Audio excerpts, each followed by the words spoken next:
여러분, 침침한 눈이 노안 때문이라고만 생각하신다면 정말 중요한 사실을 놓치고 계신 겁니다. 침침한 눈이 안정으로 안 낫는 이유, 저렴한 영양제로도 효과가 없었던 이유, 사실 모두 다른 곳에 있었어요. 오늘 제가 말씀드릴 내용은 단순한 눈 관리법이 아닙니다. 집에 있는 것들만으로 돈 한 푼도 쓰지 않고 시력을 되찾은 분들의 이야기입니다. 신문 글씨가 흐릿해 보이던 분, 휴대폰 화면이 뿌옇던 분, 아침엔 괜찮은데 오후만 되면 눈이 침침해졌던 분들 말이에요. 여러분도 혹시 이런 경험 있으신가요? 아침에 눈을 떼니 글씨가 잘 안 보여요. TV를 봐도 화면이 맑지 않네요. 손주 얼굴이 또렷하게 안 보여서 안타까워요. 이런 생각 한두 번이 아니라 매일 반복되고 있지 않으신가요? 그래서 혼자 답답해하고 나이 탓을 하면서 무심코 넘어가고 계신 건 아닐까요?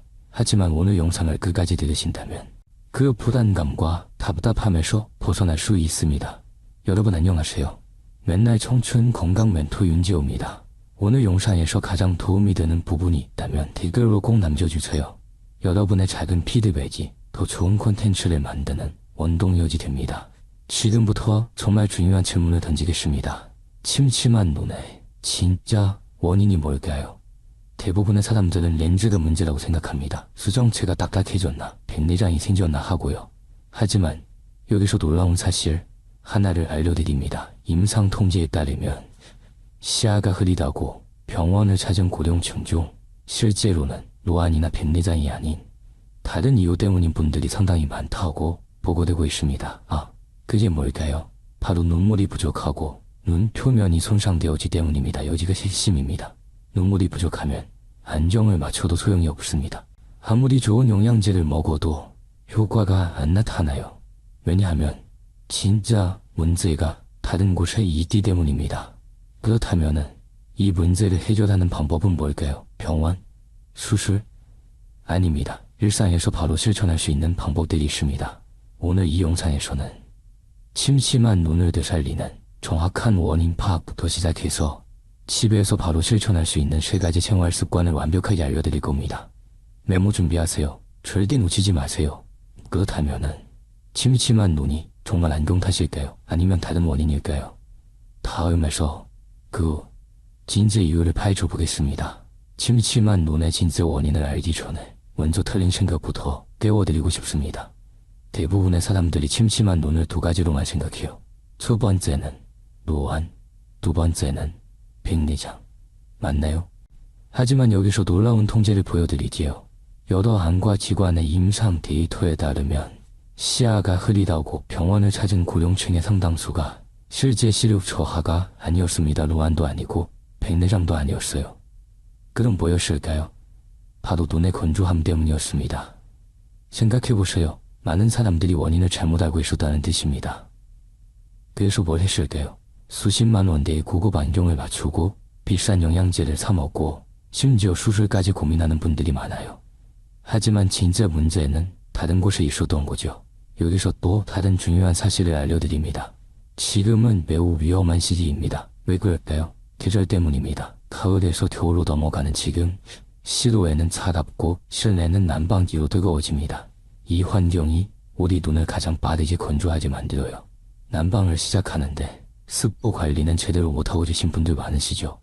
바로 이 시기가 눈 건강이 급격하게 악화되는 때입니다. 그래서 지금 침침한 눈을 느끼시는 분들이 정말 많은 거예요. 이것은 나이 탓이 아닙니다. 환경이 문제인 거죠. 그리고 가장 중요한 것은 지금 바로 대처하지 않으면은 눈 표면의 손상이 심해진다는 거예요. 그렇다면은 침침한 눈이 정확히 뭐 때문에 생기는 걸까요?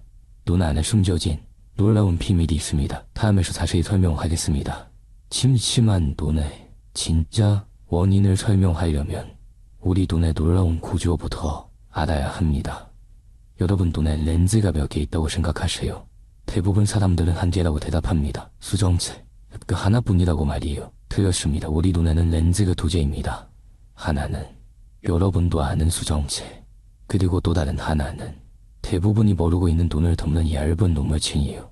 이 눈물층이 정말 중요한데 많은 사람들이 무시하고 있습니다. 이 눈물층이 뭘까요? 우리 눈 표면에는 항상 아주 얇은 눈물이 덮여 있어요. 그 두께가 얼마나 얇냐면은 머리카락의 10분의 1도 안 되는 정도입니다. 그런데 이 정말 얇은 눈물층이 시력에 엄청난 영향을 미칩니다. 쉬운 비유를 떠볼게요. 차를 운전할 때 빗방울이 앞 유리에 칠 때가 있죠. 그럼 앞이 잘 안 보입니다. 그때 와이퍼를 켜면은 어떻게 될까요? 얇은 물막이 고르게 펴지면서 시야가 깨끗해져요. 바로 우리 눈도 그렇습니다.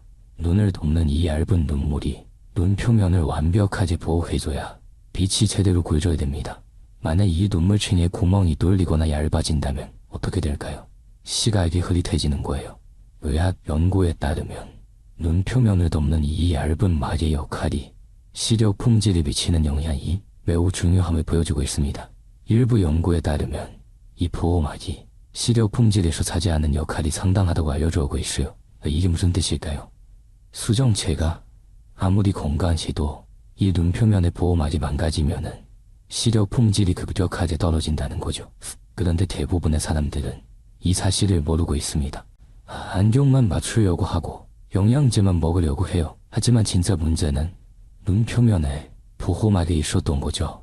그렇다면은 눈물이 부족하면은 정확히 뭐가 일어날까요? 눈 표면에서 벌어지는 무서운 일들을 설명해 드리겠습니다. 눈물이 부족하면은 우리 눈 표면에서는 정말 무서운 일들이 일어나기 시작합니다. 첫 번째로는 눈 표면을 덮는 얇은 눈물층이 깨집니다. 처음엔 아주 작은 부분부터 말라요. 마치 엉덩이가 마르면서 여기저기 금이 가는 것처럼 눈물층도 구멍이 생기기 시작합니다. 이 구멍으로 들어오는 빛은 어떻게 될까요?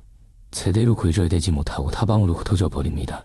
이를 난반사라고 하는데 흠집난 유리창을 통해 밖을 보면은 전체가 뿌옇게 보이죠.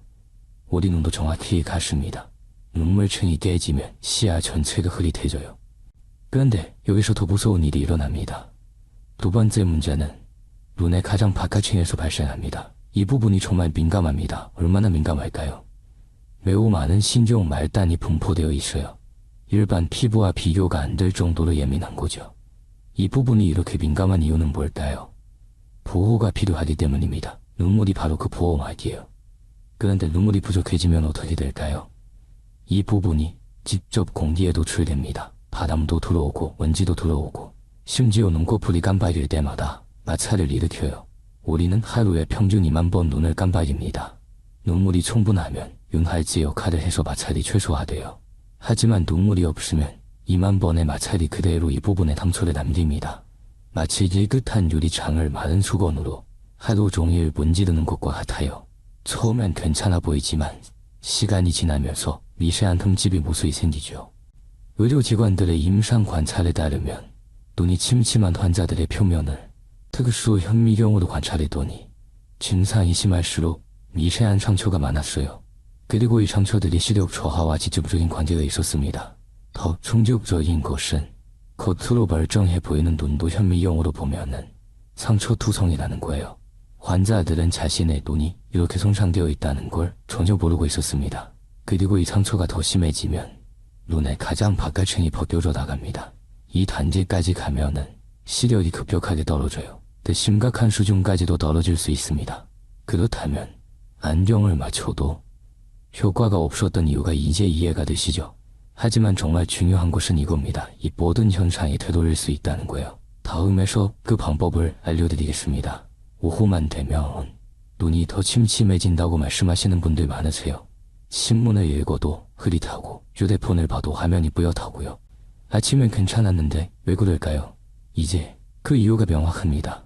바로 시간이 지나면서 눈물이 점점 증발하기 때문입니다. 우리 눈물의 핵심은 뭘까요? 우리라고 생각하세요? 아니에요. 눈물은 세 개의 층으로 이루어져 있어요. 가장 안쪽에 하나의 층, 중간에 수분층, 그리고 가장 바깥에 기름층이 있습니다. 이 중에서 가장 중요한 게 뭘까요? 기름층입니다. 왜냐하면 이제 기름층이 수분층이 증발하는 걸 막아주거든요. 마치 뚜껑처럼요. 컵에 물을 담아두면 시간이 지나면서 증발하죠. 그런데 위에 기름을 살짝 부으면 어떻게 될까요? 증발이 훨씬 느려집니다. 우리 눈물도 정확히 같은 원리예요. 그런데 문제가 뭐냐면 나이가 들면서 이 기름층의 질이 나빠진다는 거죠. 기름이 끈기 있어지고 제대로 나오지 않게 됩니다. 그 결과 수분층이 금방 증발해버리고 오후가 되면은 눈물층이 제 역할을 못하게 되는 거예요. 또 하나 중요한 경험이 있습니다. 혹시 인공 눈물을 넣었을 때 갑자기 시야가 확 밝아지고 선명해지는 경험 해보셨나요? 많은 분들이 이걸 경험해요. 그런데 몇 분 지나지 않아 다시 흐려진다고 하세요. 이게 뭘 의미할까요? 인공 눈물을 넣으면 일시적으로 눈물층이 회복됩니다. 내줬던 보호층이 다시 완성되는 거죠. 그 순간 시야가 선명해져요. 하지만 인공 눈물도 결국 증발합니다. 그러면은 눈물층이 또 깨지면서 다시 흐려지는 거예요. 만약 여러분이 이런 경험을 반복하고 있다면은 그건 여러분의 눈 표면을 덮는 보호막이 정말 심각하게 손상되어 있다는 강력한 신호입니다. 절대 가볍게 넘기면 안 됩니다. 그렇다면 이 모든 문제를 해결할 방법이 정말 있을까요? 있습니다. 그것도 정말 간단한 방법들이에요. 다음에서 정확히 알려드리겠습니다. 자, 이제부터 알려드릴 내용이 가장 실질적이고 중요합니다. 침침한 눈을 되살리는 첫 번째 습관, 바로 인공 눈물의 올바른 사용법이에요.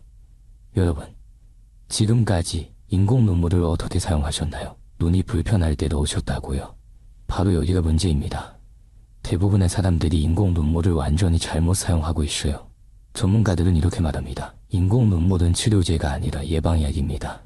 증상이 나타난 후에 쓰는 게 아니라 증상이 나타나기 전에 미리 써야 한다는 거죠.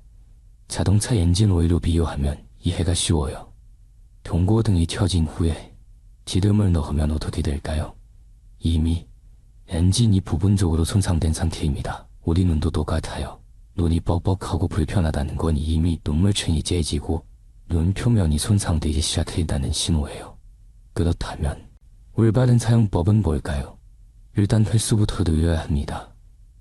전문가들이 권장하는 최소 횟수는 하루에 6번입니다. 눈이 불편한지 안 한지 상관없이 무조건 6번. 구체적인 타이밍을 알려드릴게요. 첫 번째 타이밍은 아침에 눈을 뜬 직후입니다. 왜 이 시간이 중요할까요? 우리가 자는 동안 눈물 분비가 거의 멈춥니다. 그래서 아침에 눈을 뜨는 순간이 눈 표면이 가장 건조한 상태거든요. 이때 바로 인공 눈물을 넣으면 밤사이 마른 눈 표면을 즉시 보호할 수 있어요. 두 번째는 아침 식사 후입니다. 음식을 먹으면서 눈을 깜빡이는 횟수가 줄어들어요. 그래서 식사 후에 보충해주는 거죠. 세 번째는 점심 식사 후입니다. 오전 내내 활동하면서 눈물이 많이 증발했을 시간이에요. 네 번째는 오후 3, 4시입니다. 하루 중 눈이 가장 피로해지는 시간대죠. 이때 한 번 더 넣으면은 저녁까지 눈을 보호할 수 있습니다. 다섯 번째는 저녁 식사 후입니다. 저녁 시간에 텔레비전을 보거나 휴대폰을 보시는데 그 전에 미리 넣어두는 거예요. 여섯 번째, 가장 중요한 타이밍은 잠들기 직전입니다. 이때는 일반 인공 눈물보다는 점도가 높은 야간용 인공 눈물을 사용하는 게 좋습니다. 이 높은 점도의 제품은 오래 지속되면서 밤사이 눈 표면을 보호해줍니다. 그런데 여기서 정말 중요한 팁이 있습니다. 인공 눈물도 종류가 나뉘거든요. 방부제가 들어간 제품과 안 들어간 제품이 있어요. 전문가들의 강력한 권장사항은 이겁니다. 하루에 6번 이상 사용한다면은 반드시 무방부제 인공 눈물을 선택하세요. 왜 그럴까요? 방부제는 세균 오염을 막기 위해 넣는 건데 자주 사용하면은 오히려 눈 표면에 자극을 줄 수 있거든요. 무방부제 인공 눈물은 대부분 일회용으로 나옵니다. 한번 개봉하면은 그날 안에 다 써야 하는 제품들이에요. 조금 번거롭지만 그 눈 건강을 위해서는 이제 훨씬 안전합니다. 그리고 또 하나 중요한 게 사용 방법입니다. 많은 분들이 그냥 눈에 똑똑 떨어뜨리고 끝내는데 제대로 하려면 이렇게 하세요. 먼저 손을 깨끗이 씻습니다. 그 다음 고개를 뒤로 젖히고 아래 눈꺼풀을 살짝 당겨서 주머니를 만듭니다. 그 주머니에 인공 눈물 한 방울을 떨어뜨려요. 한 방울이면 충분합니다. 너무 많이 넣으면 오히려 흘러내려서 소용없어요. 그 다음이 정말 중요합니다. 눈을 감고 얼마 동안 가만히 있으세요. 이때 눈을 깜빡이면 안 됩니다. 왜냐하면 깜빡이면 인공 눈물이 눈물관을 통해 코로 빠져나가 버리거든요. 그냥 눈을 감고 가만히 있으면 인공 눈물이 눈 표면 전체에 고르게 퍼집니다. 이 간단한 방법만 제대로 지켜도 인공 눈물의 효과가 2배, 3배 달라집니다. 첫 번째 습관이 눈물을 공급하는 거라면은 두 번째 습관은 눈물의 질을 높이는 거예요. 정말 중요한 내용입니다. 다음에서 자세히 설명하겠습니다. 눈물이 부족한 것도 문제지만 눈물의 질이 떨어지는 것도 큰 문제입니다. 이를 개선하기 위해 필요한 두 번째 습관인데 바로 오메가3의 올바른 섭취입니다.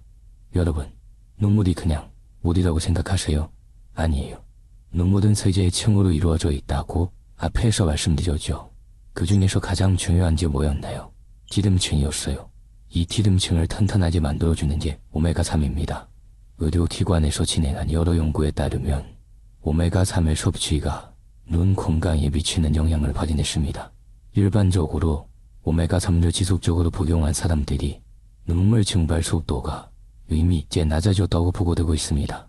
그리고 눈의 건조함 증상도 상당히 개선됐습니다. 더 놀라운 건 시력의 질도 개선됐다는 거예요. 오메가3를 복용한 사람들이 글씨가 더 선명하게 보인다. 눈의 피로가 줄었다고 보고했습니다. 반면은 보충하지 않은 그룹은 거의 변화가 없었어요. 그렇다면 등등 오메가3를 어떻게 섭취해야 할까요? 전문가들이 권장하는 일반적인 용량은 하루에 1000mg에서 2000mg 정도입니다. 특히 지방산 성분이 풍부한 제품을 선택하는 게 좋아요. 음식으로 섭취하려면 어떻게 할까요? 등푸른 생선을 드시면 됩니다. 고등어, 정어리, 연어 같은 생선이 좋죠. 일주일에 2-3번 정도 먹으면 충분합니다. 하지만 솔직히 생선을 주기적으로 먹기가 쉽지 않으세요. 그래서 영양제로 보충하는 게 더 실용적입니다. 영양제를 고를 때는 몇 가지 주의할 점이 있습니다. 첫째, 순도가 높은 제품을 선택하세요. 특별한 추출 방식으로 만든 제품이 불순물이 적고 흡수율이 좋습니다. 둘째, 캡슐 크기가 너무 크지 않은 제품을 고르세요. 드시기 편해야 오래 드실 수 있으니까요. 셋째, 식후에 드세요. 오메가3은 지용성이라 음식과 함께 먹어야 흡수가 잘 됩니다. 아침 식사 후에 하나, 저녁 식사 후에 하나, 하루 2번 규칙적으로 드시는 게 좋습니다. 중요한 건 꾸준함입니다. 오메가3은 단기간에 효과가 나타나지 않습니다. 최소한 4주, 길게는 2개월에서 3개월은 복용해야 확실한 효과를 이길 수 있어요. 조급해하지 마시고 꾸준히 드세요. 지금까지 눈물을 공급하고 질을 높이는 2가지 습관을 배웠습니다. 하지만 가장 중요한 3번째 습관이 남아있어요. 대부분의 사람들이 놓치는 핵심 관리법입니다. 다음에서 확인하세요. 이제 가장 중요하면서도 가장 많이 간과되는 3번째 습관을 알려드립니다. 사실 이게 가장 핵심이에요. 바로 눈꺼풀 청소입니다. 눈물의 기름층이 정말 중요하다고 했죠. 그 기름이 어디서 나올까요? 바로 눈꺼풀 가장자리에 있는 작은 기름샘에서 나옵니다. 위 눈꺼풀과 아래 눈꺼풀에 모두 이런 기름샘들이 분포되어 있어요. 이 작은 샘들이 눈을 깜박할 때마다 기름을 조금씩 분비해서 눈물층을 덮어줍니다. 그런데 문제가 뭐냐면은 이 기름샘의 입구가 자주 막힌다는 거죠. 특히 50대 이후에는 거의 대부분의 사람들이 부분적으로 막혀 있다라고 봐야 합니다. 왜 막힐까요? 여러 가지 이유가 있어요. 첫째, 나이가 들면서 기름 자체가 끈기 있어집니다. 마치 오래된 디젤 기름이 굳는 것처럼요. 둘째, 눈꺼풀 가장자리에 쌓이는 각질과 노폐물이 입구를 막습니다. 셋째, 여성분들의 경우 눈 화장, 특히 아이라이너나 마스카라가 샘 입구를 막을 수 있어요. 기름샘이 막히면 어떻게 될까요? 아무리 눈물이 충분해도 기름층이 형성되지 않습니다. 그 결과 눈물이 금방 증발하고 눈에 건조함이 생기는 거죠.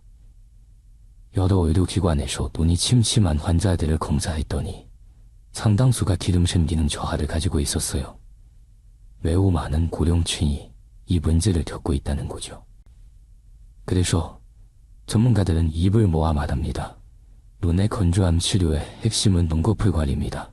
아무리 인공 눈물을 넣고 오메가3를 먹어도 기름샘이 박혀 있으면 근본적인 해결이 안 된다는 거죠.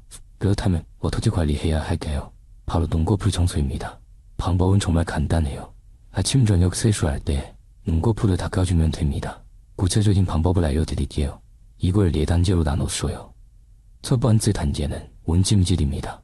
먼저 따뜻한 물에 수건을 적셔서 눈 위에 올려놓으세요. 온도는 40도에서 45도 정도가 적당합니다. 너무 뜨거우면 화상을 입을 수 있으니 주의하세요. 이 상태로 5분 정도 유지하세요. 왜 온찜질이 필요할까요? 열이 굳어있던 기름을 녹여주기 때문입니다. 막혀있던 기름샘의 기름이 열을 받으면 액체 상태로 변하면서 배출이 쉬워져요. 두 번째 단계는 눈꺼풀 마사지입니다. 온찜질이 끝나면 손가락으로 눈꺼풀을 부드럽게 마사지하세요. 위 눈꺼풀은 위에서 아래로, 아래 눈꺼풀은 아래에서 위로 쓸어내리듯 마사지합니다. 이렇게 하면은 녹아있던 기름이 샘 밖으로 배출이 돼요. 세 번째 단계는 눈꺼풀 청소입니다. 이제 세정 제품을 조금 손에 묻혀서 거품을 냅니다. 알갱이 세정 제품이나 순한 제품을 사용하는 게 좋아요. 그리고 눈을 감은 상태에서 속눈썹이 난 부위를 부드럽게 문질러 닦습니다. 눈에 세정 제품이 들어가면 어떡하죠? 걱정하실 수 있어요. 물론 조심해야 하지만 눈을 감고 속눈썹 부위만 닦으면 제품이 눈 안으로 들어갈 일은 거의 없습니다. 만약 들어가도 깨끗이 헹구면 됩니다. 네 번째 단계는 깨끗이 헹굼입니다. 눈을 감은 상태에서 미지근한 물로 제품을 완전히 씻어내세요. 이때도 눈 안으로 물이 들어가지 않도록 조심하세요. 이 네 단계를 아침 저녁 하루 2번씩 하면 됩니다. 처음엔 번거로울 수 있지만 익숙해지면은 5분도 안 걸려요. 시중에 눈꺼풀 전용 클렌저나 눈꺼풀 세정 티슈 같은 제품도 있어요. 세정 제품 사용이 불안하다면 이런 전용 제품을 사용해도 좋습니다. 그리고 여성분들께 특별히 당부드립니다. 저녁에 화장을 지울 때 눈꺼풀 가장자리까지 꼼꼼히 닦아주세요. 아이라이너나 마스카라 자잘물이 남아있으면 기름참을 막을 수 있거든요. 모든 것을 종합하면 우리가 배운 3가지 습관은 이렇습니다. 첫째, 인공 눈물을 자주 넣기. 둘째, 오메가3을 꾸준히 먹기. 그리고 셋째, 눈꺼풀을 깨끗이 닦기. 이 3가지를 동시에 실천하는 게 핵심입니다. 왜 동시에 해야 할까요? 각각의 방법이 서로 다른 측면에서 눈의 건조함을 해결하기 때문입니다. 인공 눈물은 당장 부족한 눈물을 보충해줍니다. 즉각적인 효과가 있죠. 오메가3은 우리 몸이 만드는 눈물의 질을 개선합니다. 중장기적인 효과예요. 그리고 눈꺼풀 청소는 눈물을 만드는 시스템 자체를 정상화합니다. 근본적인 해결책이죠. 이 3가지가 맞물려 돌아가야 최상의 결과를 얻을 수 있습니다. 이제 마지막으로 여러분에게 당부하고 싶은 메시지가 있습니다. 침침한 눈으로 고생하는 모든 분들께 드리는 당부의 말입니다. 다음에서 마무리하겠습니다. 여러분 침침한 눈 때문에 얼마나 답답해하셨어요. 신문도 못 읽고 손주 얼굴도 흐릿하게 보이고 일상생활이 불편했을 거예요. 혹시 이 때문에 차라리 눈을 감고 싶다는 생각까지 했던 건 아닐까요? 하지만 지금 당신은 희망을 가져도 됩니다. 왜냐하면은 우리가 배운 3가지 습관은 정말 간단하고 확실한 방법이거든요. 특별한 재능이 필요한 것도 아니고 비싼 돈이 드는 것도 아닙니다. 필요한 건 딱 한 가지, 꾸준함입니다. 지금 당장 실천해보세요. 이 영상을 끝내고 나가서 인공 눈물 한 통 사고 오세요. 오메가3 영양제 한 통도 사오고요. 그리고 오늘 저녁 세수할 때부터 눈꺼풀을 닦기 시작하세요. 이 정도면은 충분합니다. 그리고 꼭 기억하세요. 한 달이면은 변화를 느낄 수 있습니다. 처음에는 개선 속도가 느릴 수도 있어요. 하지만 계속하세요. 2달, 3달 지나면은 정말 놀라운 변화를 경험할 겁니다. 신문 글씨가 선명하게 보이고 텔레비전 화면이 또렷해지고 손주 얼굴이 생생하게 보이는 경험을 할 수 있어요. 가장 중요한 것은 이겁니다. 더 이상 나이 탓만 하지 마세요. 더 이상 돈 없어서 수술 못한다며 체념하지 마세요. 여러분에게는 해결책이 있습니다. 그것도 아주 간단하고 확실한 해결책이에요. 시력은 생활의 질을 결정하는 가장 중요한 요소 중 하나입니다. 맑고 선명한 세상을 다시 보는 것, 그것이 얼마나 소중한지 알잖아요. 오늘부터 꼭 실천해보세요. 당신도 충분히 할 수 있습니다. 그리고 마지막으로 부탁이 있습니다. 혹시 아직 구독과 좋아요를 누르지 않으셨다면 지금 버튼을 눌러주세요. 여러분의 작은 관심이 더 좋은 콘텐츠를 만드는 원동력이 됩니다. 그리고 댓글로 여러분의 눈 건강 이야기를 들려주세요. 어떤 증상이 있으셨는지, 오늘 영상이 도움이 되셨는지 궁금합니다. 주변에 침침한 눈으로 고생하는 분들이 계신가요? 이 영상을 꼭 공유해주세요. 여러분의 작은 배려가 누군가의 삶을 바꿀 수 있습니다. 감사합니다.